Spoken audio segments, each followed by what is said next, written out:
Okay, we're ready to get started. Good evening, everyone. Welcome to our workshop this week. My name is Brian Cofrancesco, and I'm the Leadership Development Coordinator for the New England and Bermuda District and a member of the Kiwanis Club of Meriden.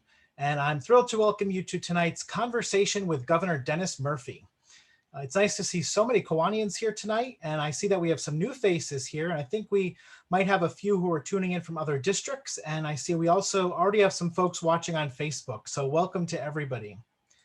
This is the 16th session in our virtual workshop series. And we hope you're enjoying these sessions and that you will continue to encourage others in your club to join us every Wednesday evening at 7 p.m. If you or any of your members are not receiving our emails about these workshops, you can send us an email at education@newenglandkiwanis.org, and we will take a look to make sure you're subscribed. A reminder, especially if you're joining us for the first time, that all of our workshops do have the potential to count as interclubs on your monthly secretary's report. If you have enough members attending this workshop, you get to report an interclub with each individual club in attendance.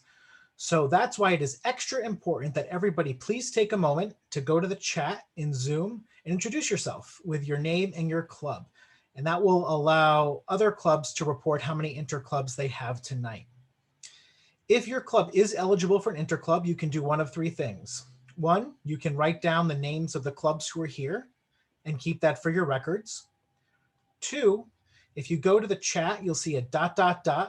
and you can click on that and click Save Chat so that when the program is done, you have a copy of all the text and all of the names and clubs that are here tonight. Or if you visit our Google Drive of resources for a list, you'll find a list of clubs that are represented at each workshop.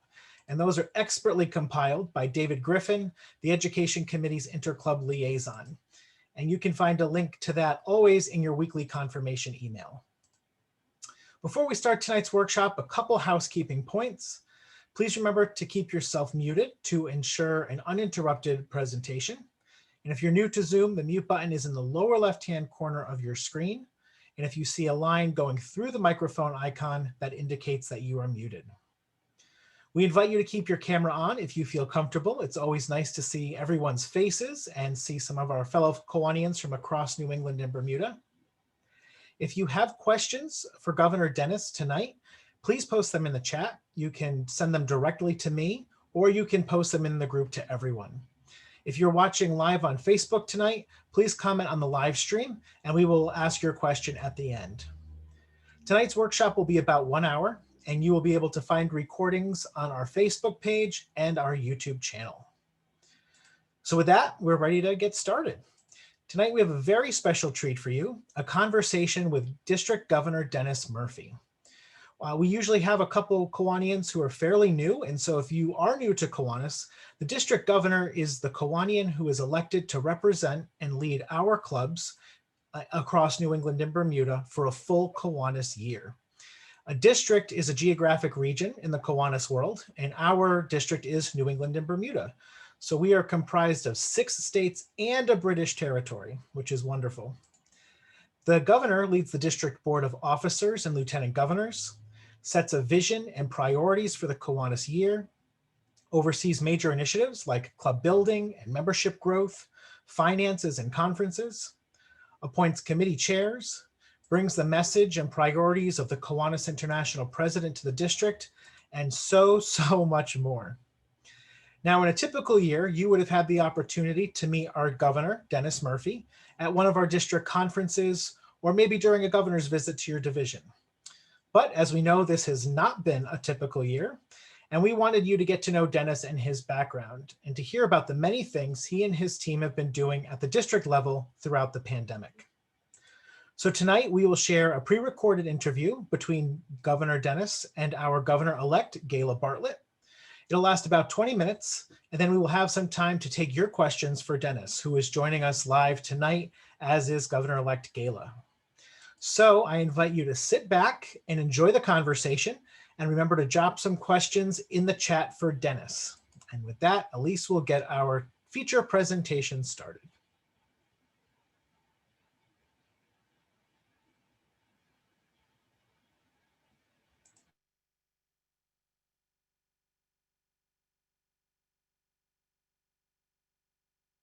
Hi, everybody. My name is Gayla Bartlett, and I am the governor-elect for the New England and Bermuda District. And today I am so excited to be interviewing our very own governor, Denis Murphy. He's here today, and we're going to have a chat with the governor. Something new that we've been doing in our education series is trying to bring you new and creative ways to get to know each other and to learn from each other. So, Governor Denis, welcome. Thank you, Gail. It's great to have you here. So what I'd like to do, Governor Denis, is if you could go ahead and tell everybody why you ran for governor and why you were excited to be elected. So why did you want to take this wonderful position? I wanted this wonderful position to grow our district. It has been, and I've always been interested in the growth end of it. I've been doing that since I got a call and one day from Bob Kenny. Says, "Are you interested in going to Seattle to learn the formula?" And I said, "Sure." So off I went back in October of 15. Went up to Seattle. We opened up some clubs. I met some cool people, Kathleen Moylan and Don Canaday and a few other people. So I don't know if Jim Rochford was there or not, but if he wasn't, I saw him at another event. That's great. So Denis, I know you've been part of the club opening for a while. That's one of the first times I had the pleasure of meeting you. So how many clubs have you opened for our district or help opened? At least 10. That's great. And I was hoping to do 7 this year. Obviously, COVID-19 has put a little damper in our plans, but we're all at the starting gate. We're a bunch of thoroughbreds, and no one wants to open up the gate yet. And until the governors of the 6 New England states, and I don't know if it's governor or a provincial person in Bermuda, but unless they open stuff up for us, we're pretty much in our starting gates waiting for the thing to open up. Gotcha. So as a club opener, since you did that before you became governor, what do you think was the most or is the most exciting part of opening a new club? Watching the people at the organizational meeting and to see the enthusiasm that they had when everybody gets together for the first time. They're all strangers. We went in there. The only people they really know are some of the club openers. Mm-hmm. And I think it's really cool to see all these brand new people and how enthused they are, and getting that club off the ground. And with that, we and grow the club. The first thing that we try to do is get new members for the new club. It's great. So I have a question, because I know everybody, every time you're anywhere at a Kiwanis event or you're trying to recruit new members, there's your why. Why did you join Kiwanis? Why are you so excited about Kiwanis? So Governor Denis, why did you join Kiwanis? How I got into Kiwanis was all by mistake. Okay. Ann was taking the dogs for a walk where we used to live, and she walked down this little driveway. At the bottom of the driveway, there's this nice pavilion, and there were a bunch of people there, and she goes, "What's this?" And they go Kiwanis. So she comes back home, and she says, "Denis, there's a Kiwanis meeting, the service, a service club down there." I really didn't know too much about it at that point, except for they used to do the fishing derby and the in a race down at the Kiwanis Field in Winchester, Mass, where I grew up. Mm-hmm. And so off I went to the meeting, and it was sort of taken back. Who's this person who wants to join us? I've always lived, well, not always lived, but for the most part of my life, I lived in New England. Spent a short stint in Kentucky and Ohio, and back home to New England. And I belonged to another service club up in Waterbury.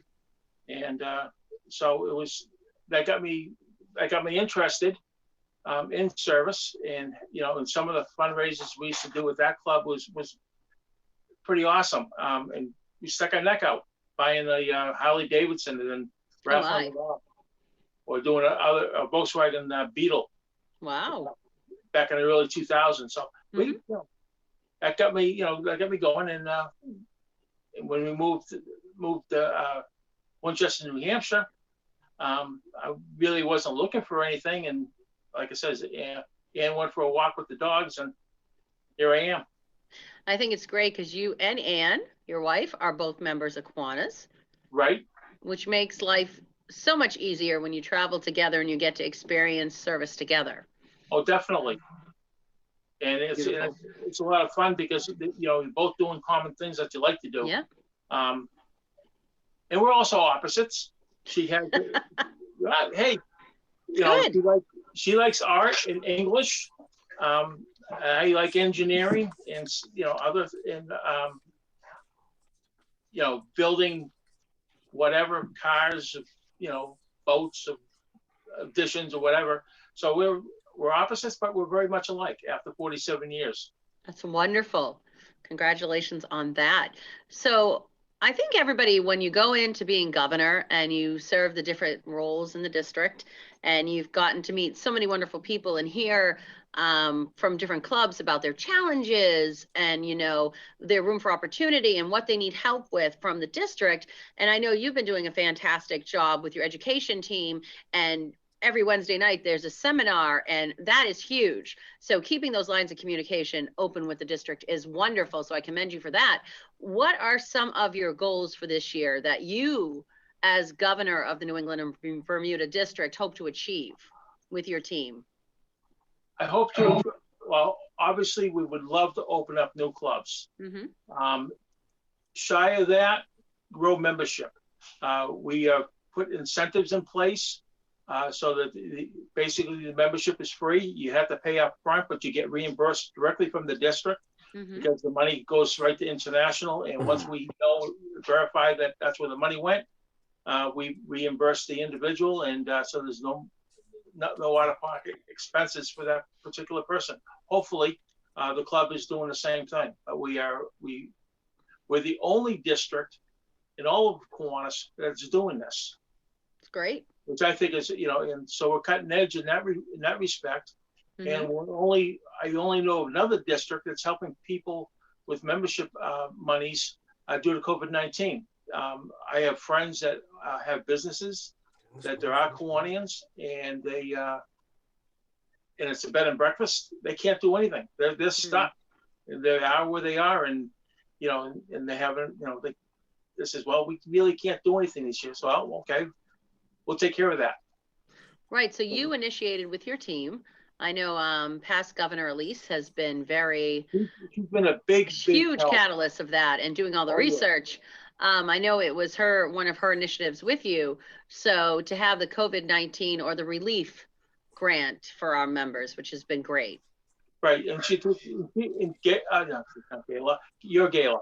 Elise took that from the Pennsylvania district. Right. That's where that came from.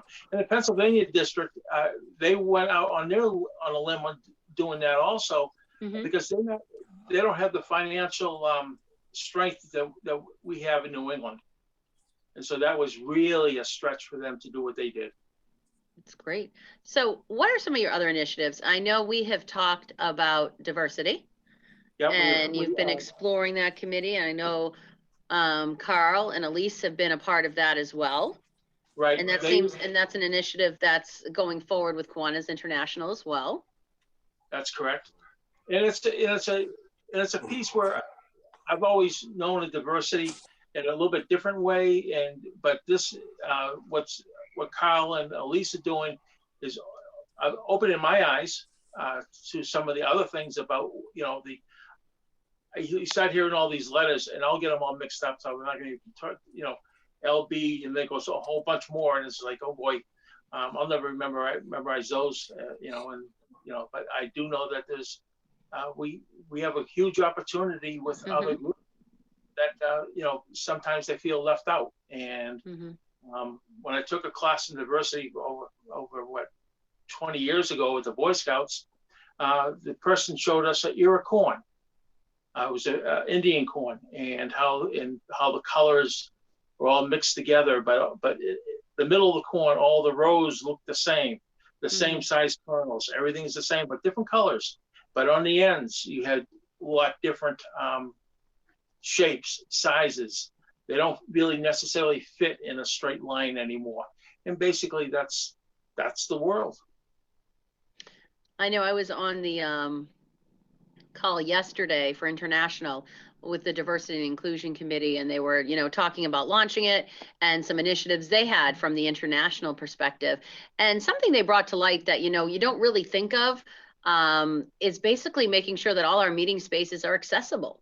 And that's a challenge. So some of our clubs meet in places that may not be wheelchair, walker accessible. And I thought that was a really good point for including every one of, every different need there could be and welcoming to everyone. So things like that, definitely a challenge for some of our older clubs that have been established, but definitely something to look at and think about, which I thought was really interesting as well. And it's not just Kiwanis that has that issue. Right. Our town, a patron cannot go downstairs to the clerk's office. The clerk has to come upstairs and do the business outside. If a person is in a wheelchair, the town hall was built back in the early 1900s. Right. They didn't have wheelchair ramps. Yep. No elevator. Yep. And so, and the retrofit and keep in line with the historic standards and everything else, it's a little more tricky. Right. We have access now to the upstairs hall, but again, not downstairs. And the same thing with all over. Oh yeah. Especially New England, because most of our buildings are old, and a lot of us meet in old buildings or old restaurants, not really accessible. And right. So yeah, it's going to be a challenge, and it's but we're up to it, and absolutely. And maybe we have to change our meeting places sometimes or something else, but we can do it. So another question for you. I've noticed that it's our year 2 of COVID, having a governor in place in Kiwanis. Immediate past Governor John had the first year of dealing with a pandemic, and you have the second. So what do you think? I know we have been Zooming. I don't even know how many Zoom calls I go on a week. And I know you're on a Zoom call at least maybe 3, maybe 4 times a week as well. So, and then, we've learned that the future of Zoom is we're going to be on meetings like this, even when things get back to somewhat normal. So what do you think, and what do you see the vision of Kiwanis being to continue to go through this? So, I mean, you have been everywhere trying to communicate with as many people as possible. So how do you see it throughout the rest of your term? I see. It's going to depend upon the different states and how they react. I know that here in where I do some part-time work at the hospital, we can't send patients to Vermont. They have to go to the other side of New Hampshire. It really doesn't make any sense, but that's what this COVID piece has done for us. It's been very, very challenging, but also at the same time, I think it's brought people a little bit closer together in a strange way, especially your families. And four-legged families. They're not used to having us home all the time. I noticed you had a dog. I saw the kennel. I said, okay, so I don't know that I've ever seen Governor Denis's puppies. Is there more than one? Yes, my son has one, and he is a pit bull. Okay. And he weighs about 90 pounds. And okay. I got a mini beagle. Oh. Who's sitting in my chair, and I'm going to go steal her. And wake her okay. up. He's going to protest, maybe. Is it okay? It's the first dog coming to sit for the rest of the meeting. A mini beagle. Oh, where's the cuteness? Oh, what's the puppy's name? Becky. She is a rescue. Becky's beautiful. Hi, Becky. Hi, honey. Oh, she's so cute. Yeah, she was a rescue out of Georgia. Okay. And she was she had puppies before she was about a year old, when she first could have puppies, and then she got caught in with the USDA to try to be a drug dog. Oh my. And she failed that. Oh. And then she was put up for adoption, and my daughter says that she needs a home, and broke my heart. So yeah. She is so cute. And who knew she would be the governor and the first lady's royal dog, Becky. Very cute. So we do, I know you've noticed, I know we have the Circle K convention coming up that you and I will both be speaking at remotely. But a lot of the service projects that the Circle Kers and the Key Clubbers and the Action Clubs do, and even our Kiwanis clubs, have to do with pets. I think, we are here for the children, obviously, in our communities, but pets play such an important role in our lives and in our daily health. Oh yeah, with that mental health and everything else, Yeah. they are extremely important. And sometimes you can talk to them, they have no idea what you're talking about. They don't care. I think they do. And they still love you. Still love you. It's beautiful, the unconditional love, yeah. And it's nice that, Kiwanis supports different shelters, and then that's a project for a lot of our different service organizations as well. What we support is so diverse anyway. It goes from A to Z. You name it, there is some club somewhere's doing it. Right. Whether or not it has to do with pets or senior citizens, helping out with other. There are some people that might help out with greeting at elections and stuff like that. Yeah, so we have bell ringers. Governor Denis, you're a member of how many clubs right now? 4. All right. Which 4 are you a member of? Because I know you helped start one of them that you're a member of, or maybe 2 or 3. I'm not sure. Right. I've lost track. The Northampton. Yep. And that's you helped open.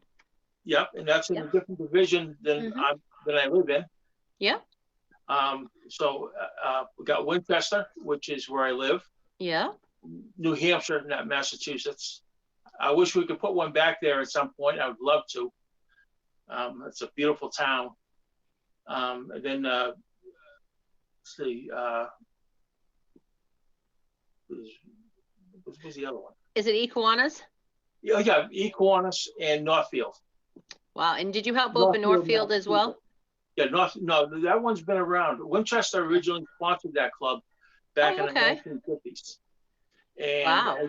I joined that club to help strengthen it. That's wonderful.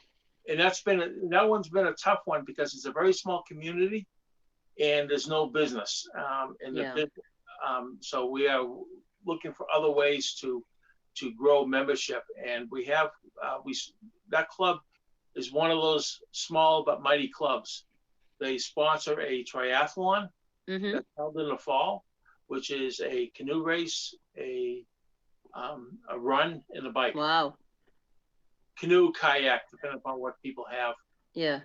But and they have different age groups and different things, and so and they, like all clubs, they go way out of their way in getting things done, scholarships and what have you.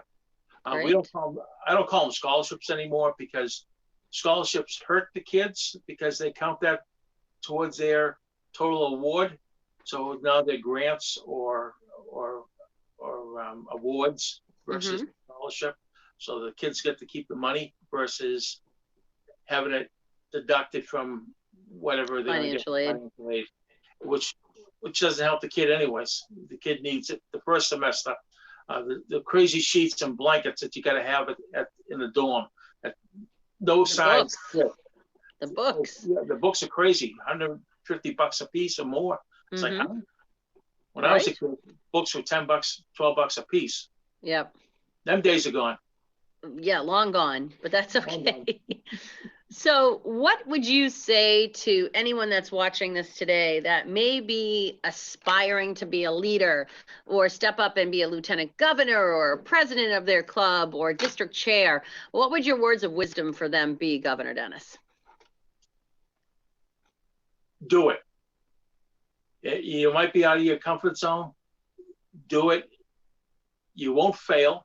We won't let you fail. Make mistakes, yes. Fail, no. You'll have plenty of support. There's all sorts of resources now that we haven't had because of all the education that we're doing. I believe that our district is probably one of the top districts in all of Kiwanis as far as doing the education piece. The amount of education that we are giving Kiwanians and possibly non-Kiwanians who just happen to come across it and say, "Oh, what's this about?" And I've been guilty of that too myself. YouTube, being home, that's all you can do is like, "Oh, this is pretty cool," and that takes you someplace else, and that takes you someplace else.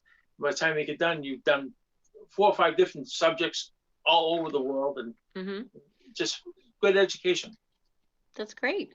So Governor Denis, I just wanted to thank you, first of all, for becoming and taking the leadership position to guide us through this second year of COVID-19. So thank you so much for everything that you do for the New England and Bermuda District. And it's been wonderful working by your side. I've enjoyed that, and I know I will continue for the rest of your term. So I just want to open this up. We're going to take a little question and answer session in just a few moments with Brian. He's going to open up the floor to questions for Governor Denis.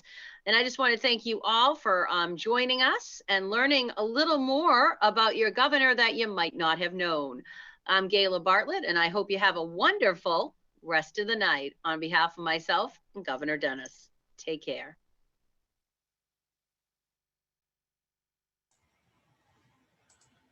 Okay, that was such a great interview. Can we all give a round of applause to Denis and Gayla?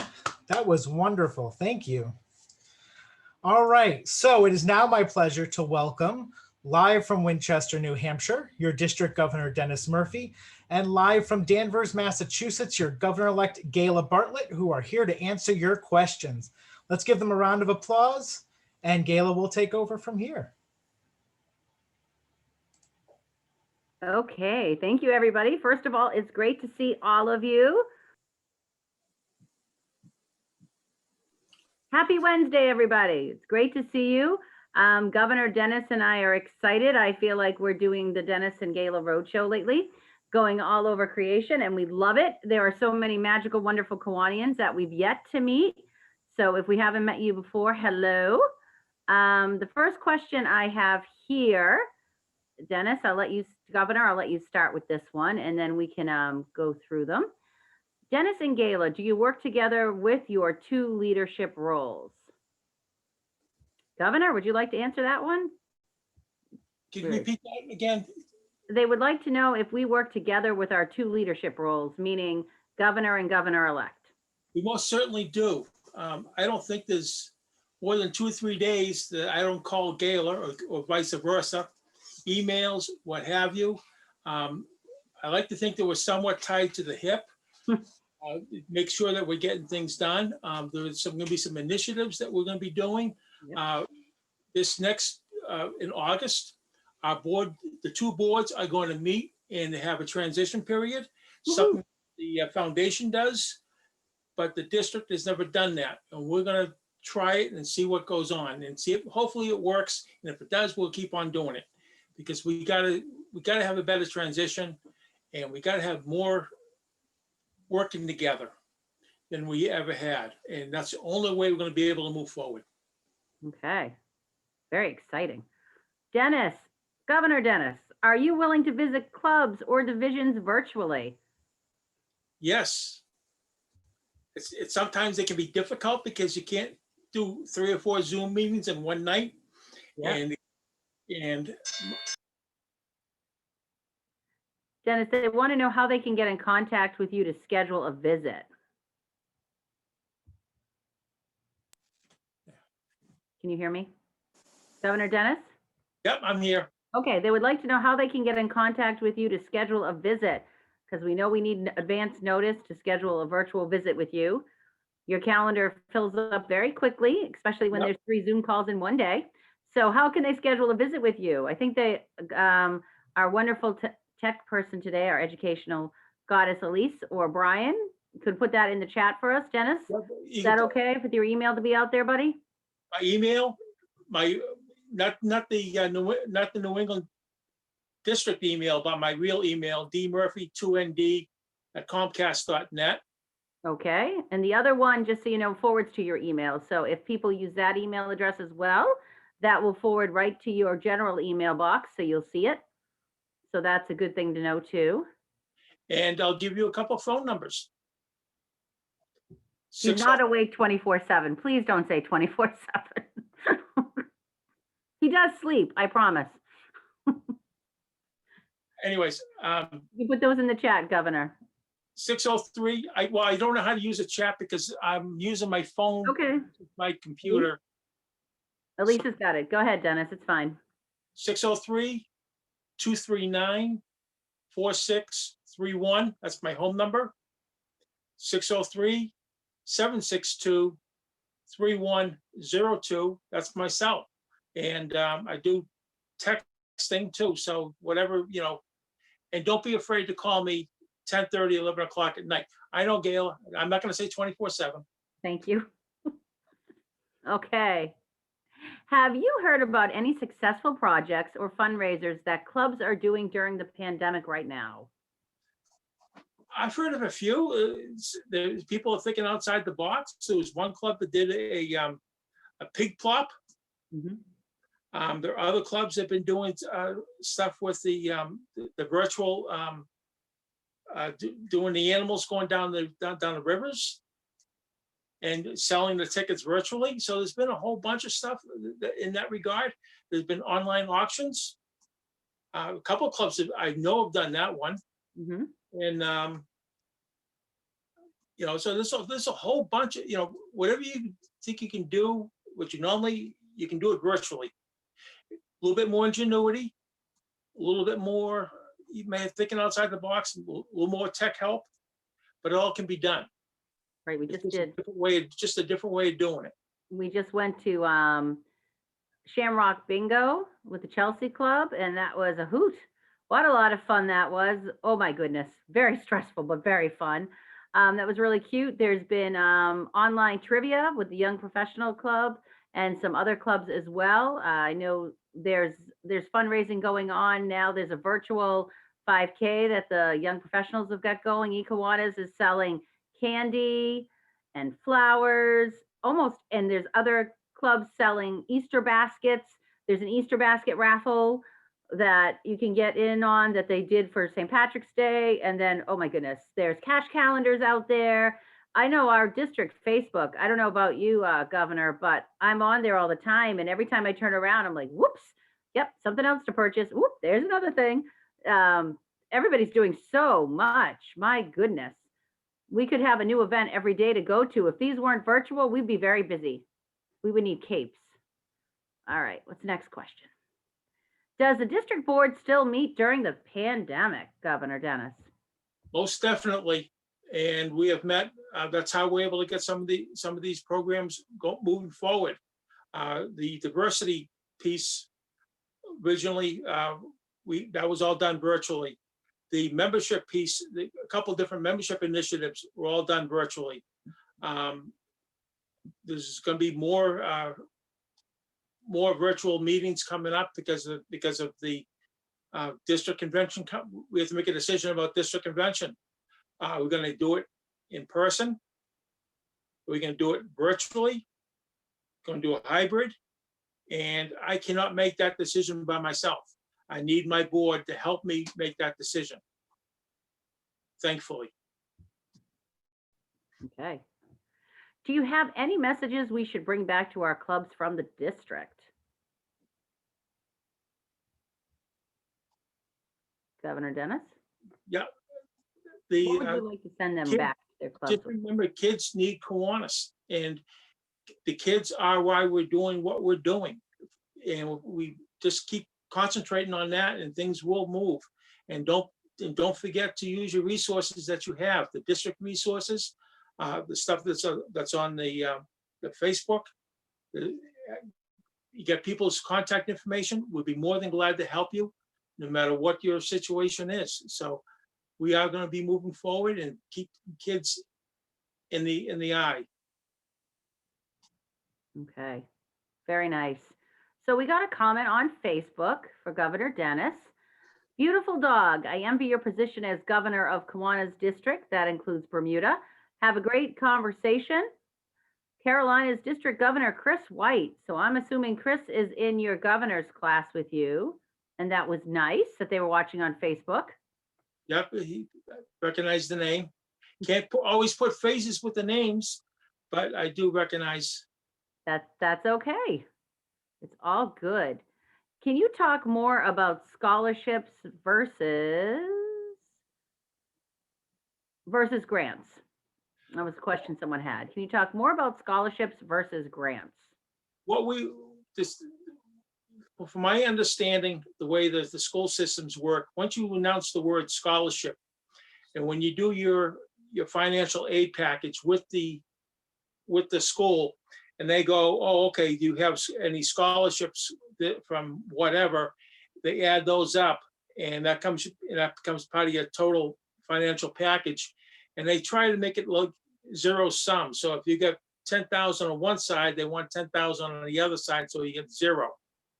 We're trying to give a little bit of a foot up with an award, whereas that does not count in that part of the equation. So you actually get that money. The clubs that I'm involved with, you show that you passed the business office. In other words, you registered for school and you get a class schedule, you get the money. And that happens before school starts. They can go buy their books, their materials. They can buy those crazy bed sheets and blankets that only fit a dorm bed that no one else sells except for whatever. It's crazy. Gotcha. Well, that's the biggest difference that we're doing, and making sure that we're helping the kids and not hurting them by giving them a scholarship that they won't get as much, Pell Grant, or they won't get as much, whatever the other pieces that universities, the financial aid package, and I forget what the FAFSA. I don't miss those. It's been a while since I have to fill one of those out. Right. So I'm going to ask you a quick question. I know the process of being governor. So for everybody that's watching at home, I think, I don't know how many people have been involved in a governor race. One of the questions was, what is the process and the steps to becoming governor? And I mean, you need to run, correct? You need to be delegated, but your club has to go to the Hall of Delegates and they have to nominate you. And there's campaigning, hospitality rooms. And there's a couple of requirements. One, you have to be a club president. And the second one is you have to be a past lieutenant governor. And that's really pretty simple. And it's, if you were going to be anything with the district, you have to be in those two positions anyways. So it's a natural progression. Like I said, no one's going to let you fail. Make mistakes, yes. Fail, never. Just like they said in Apollo 13, failure is not an option. Failure is not an option here in Kiwanis either. It doesn't do any good to watch someone fail. We want to, find out what happened, move on. Great, good. So I knew this was going to happen if they saw that picture behind your head. So they want to know what the painting in the background is, Governor. I know there's a history because you gave me the history of the picture and the clocks when I spoke to you when we videotaped it. So they're curious. That is a full-size Polaroid of the USS Constitution and the HMS Grenier. And the Grenier is the one that got dismasted.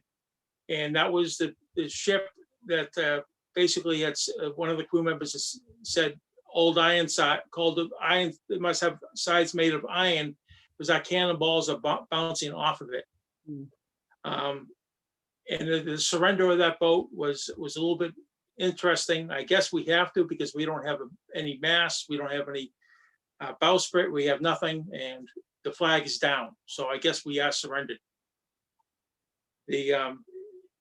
So that's where that comes from. My father gave it to me, along with a whole bunch of other antiques in here. And I'm not going to go pan because the place is in the middle of construction. But I have a 140-year-old armoire on my right. The chair that I'm sitting in goes back to 1840s. It is a hoop skirt chair. So back in the days when ladies wore hoops dresses, This chair was accommodate that. Also, I have a clock and barometer. The clock would be on my right side. You might have heard it ring 7 times, which means it was 7:30. It had to tell ship's time. It does not tell normal, quote unquote, normal time. At 8 o'clock, it will ring 8 bells. That's the only time that twice a day it rings correctly with 8 bells. That's great. A little bit of history for everybody today. So that's wonderful to learn a little bit of one of the things that excites you there, Governor Denis. That's wonderful. So I'm a new Kiwanian, and I got to know about these conventions. Is there more than one convention? What's district convention? How many conventions are there? One of your questions, Governor Denis. Well, originally we were going to go down to the district convention, midwinter, and get rid of the fall convention, the fall training, because we're the only district doing it. COVID-19 changed everything. When we canceled the district convention, we thought we'd bring back the fall convention. Hopefully we'd meet in the fall. Obviously that didn't happen. Then we were planning on midwinter. So basically we would have had my year 2 conventions, district and midwinter, and that would have been it. But since COVID-19 hit, since we missed our district convention, we wanted to have something because a year was way too long. And a year and a half is way too long. It's going to be almost 2 years before we all meet again. And we got to start meeting live. We got to see each other. I don't know about you, but that's key to a lot of things, because it gives you that little burst of energy. You haven't seen someone, I have brothers and sisters that I don't see from my other family that I can see virtually. It took a while before I could actually see my dad. I hadn't seen him since 2019. I saw him about a week ago, Gayla, when I went down and also did a little drop off for you. So it's hopefully we got to meet, and it's fun when we do. Absolutely. Positive energy, positive energy. So will there be an international convention this year in Salt Lake City, Utah? It will be a convention, but it's going to be somewhat of a hybrid. Mm-hmm. There's going to be another council again, like we had last year. But we are going to be meeting in person somewhat for some of the other events that are going on. So it's going to be, because the biggest problem is trying to get people in from other areas of the world to come to Utah. It's going to be extremely difficult, especially our European partners and an aspect of the Asian Pacific people. It's because of COVID-19. Every country is in a different point of a lockdown or an opening, and until everybody gets vaccinated, it's going to be extremely difficult. And I wouldn't imagine that we're going the next real international convention where everybody's back together again is going to be in 22. Right. So also they are calling it a smaller education and leadership conference in Salt Lake this year.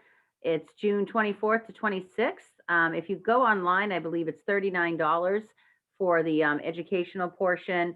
And if you're going to go down in person, there's a fee for that as well. There's no House of Delegates, just educational sessions. So that'll be a little different. And they will also be offered online. So if someone doesn't have the ability to travel, or you don't feel comfortable doing that, you can sign up online and you can go for $39 virtually and get some wonderful education. So here's a really good question. What is your greatest challenge now in Kiwanis? Meeting people live. Okay. And it's not just Kiwanis, it's in all facets of my life. I'm also an elected official, trying to run elections, trying to run deliberative sessions that we have in New England, and especially New Hampshire, before a town meeting. How do we meet? I don't feel safe. I want this, and in dealing with the executive orders from at least from Governor Sununu and other governors, depending upon what I'm trying to do. It's extreme. That's the most extremely difficult piece, because we just, unlike some districts like New York, where you only have one governor to deal with, we have 6 governors and a territorial provisional. I don't know if they was a governor or what or magistrate, whatever they call that person in Bermuda. So we got 7 different people we got to deal with. That is the most difficult part. Everybody's going to be on the same page. It's not going to happen. Just what can we do and when can we do it? And it might be that we can open up a couple of different places where we can start opening up clubs, working on opening up clubs. I was talking with George Delia earlier today about that same topic. What can we do to start strengthening and, start putting the groundwork in there? And we have a lot of the groundwork for, in other parts of the district going, because Bob Wiley and Daryl Sylvia have been working very hard on that membership piece. We just can't go anyplace right now. We have lieutenant governors that can't visit their clubs. There are some clubs that don't want to meet virtually because they don't know how to understand Zoom and stuff like that, but they'll make phone calls, and it's very, very difficult. And that's my biggest challenge. So I understand that. And I think that's, it's definitely a learning curve for everybody. And you've gotten so much better at as has the whole board and all our lieutenant governors and all our members as we navigate through this together. And it looks like we're getting through, which is wonderful. So what is the biggest lesson you've learned so far as governor? The biggest lesson I've learned as governor so far. Let people do their jobs. Don't get in their way.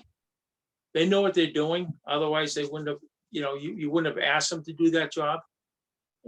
Don't micromanage. If I'm guilty of anything, I hope I'm guilty of being too laid back in that regard. I'm not being a micromanager. I don't like, we have some excellent people, and I haven't yet to tell them how to do their job. They know what they have to do. They'll run something by me and we get it done. And it makes it more fun that way for everybody, because they can do what they have the creativity to do what they want and try stuff. And that's how we're being successful, is what we're trying stuff. Some things don't work. Take a note of it, move on, find something that does work. Especially in a time of COVID.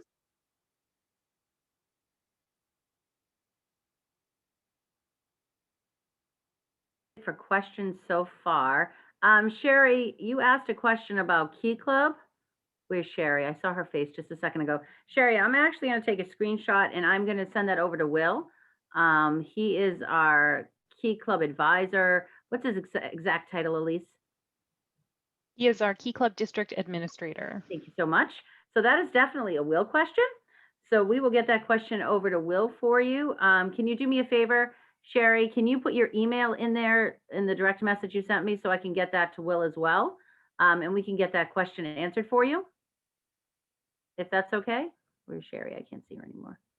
She's on a different page. And we will definitely get that answered for you. If you can just give me your email as well, Sherry, that would be wonderful.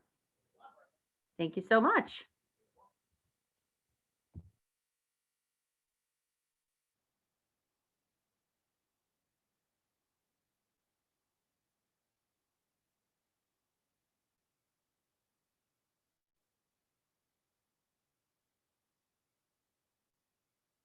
Okay, Brian, I think I'm going to hand it back to you, if that's okay with you, sir, and then you can lead us away. Well, before we do that, I just want to give Dennis and Gayla the opportunity to give any closing remarks or final thoughts before we wrap up for tonight. You want to go first, Gayla? Sure. I just want to say thank you so much. And it was so much fun to get to interview the governor. I think it's great that we get to do these fun things. And I learned things about Governor Denis that I didn't know. And I'm sure you all did too tonight, which I think is great. it's one of the things that makes us unique as Kiwanians is that we are all individuals. We all have our passions and our loves, but what unites us all is our love for Kiwanis and our love for the service organization and the children that we serve in our communities. And again, you guys are all superstars, and I love the fact that you join every Wednesday. And the education team, woo-hoo, amazing. Round of applause, please. We wouldn't be anywhere without these two superstars. So I appreciate them so much. And thank you for everything that you do. And I know Judy's learning as well. I don't know if she's my techie guru over there tonight or not, or if she's just watching, but I know Judy has been at the helm as well learning. So you guys are phenomenal. And each and every one of you, everywhere that you are and everything that you do, mwah, big, big, lots of love for all of you. You're all amazing. So thank you. I like to say the same, and I really appreciate doing this. We haven't had a lot of the past governors. I couldn't tell you some of the details about their past, about their lives, because we never had these sit downs before. And I am thankful in a crazy way of COVID-19 because we were able to communicate in a different mode and talk to each other and still be Kiwanians, still keep the eye on the, kids need Kiwanis, and just move forward and have fun doing it. And I hope to see everybody in August in one way or the other. Thank you. Well, thank you so much to Governor Denis and Governor-elect Gayla. Let's give them all another really big round of applause. That was such a good conversation. And as you said, Denis, this is a really good chance for everyone to get to know you because we don't typically get to know the governor on such a personal level. So thank you for taking your time to talk with us tonight. So as we wrap up with some concluding remarks, please remember to type your name and your club in the chat if you haven't already. That will help us keep an accurate attendance for tonight's workshop. So a special notice for club secretaries. After your club holds its annual meeting this spring, be sure to order free printed copies of Kiwanis' leadership guides for your club officers that need them. We are going to be taking orders via an online form this year, and only clubs that submit an order will receive printed copies. Secretaries and presidents, you will receive an email tomorrow morning with the details, but we're giving you advance notice tonight and last week with a copy of the link in the chat so you can place your order. Yeah, there you go, Elise. Yep, it's down in the chat. The leadership guide is available as a digital resource, or you can print it at home, or you can place your order to have a printed copy sent to you. And just as with annual meetings, the deadline for ordering is May 15th. So please make sure you mark that in your calendar, and secretaries, make sure you submit your club's order by then. Hopefully you all received our email last week announcing our April workshops. We have a lot in store coming up for you in the next few weeks. And so I'm going to ask Elise to pull up our April schedule so we can tell you what we have coming up starting next Wednesday.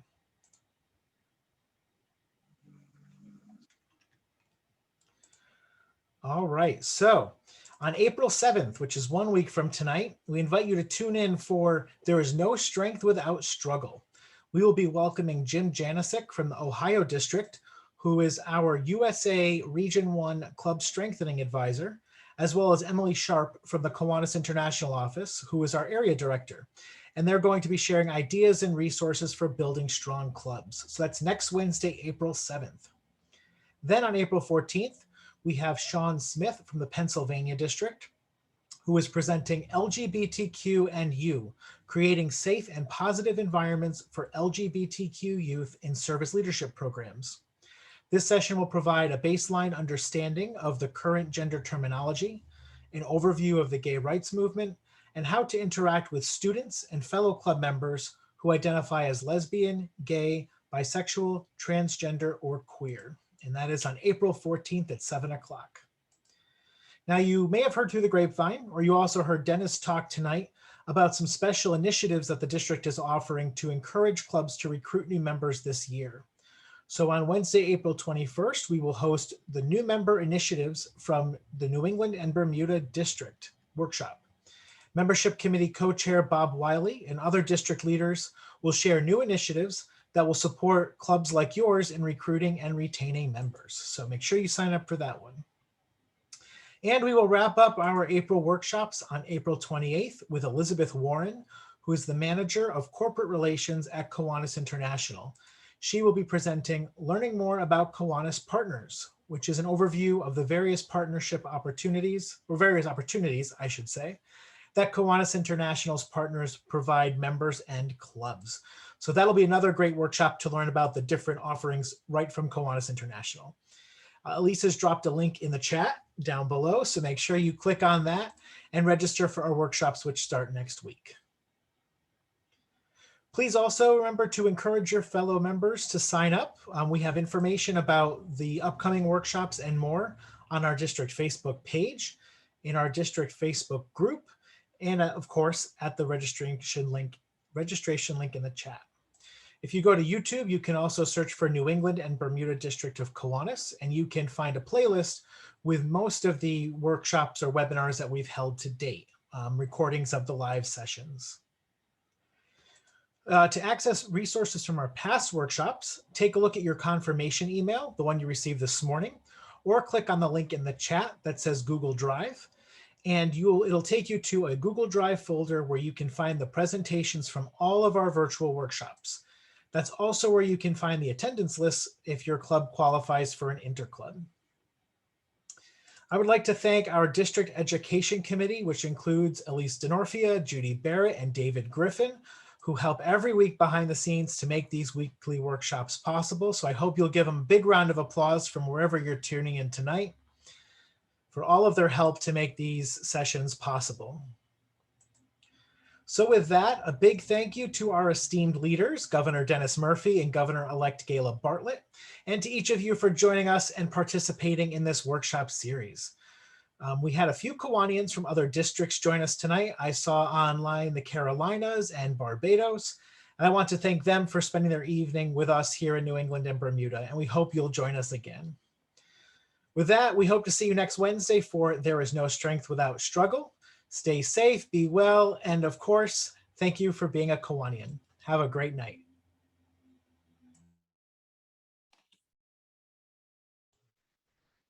Night, everybody.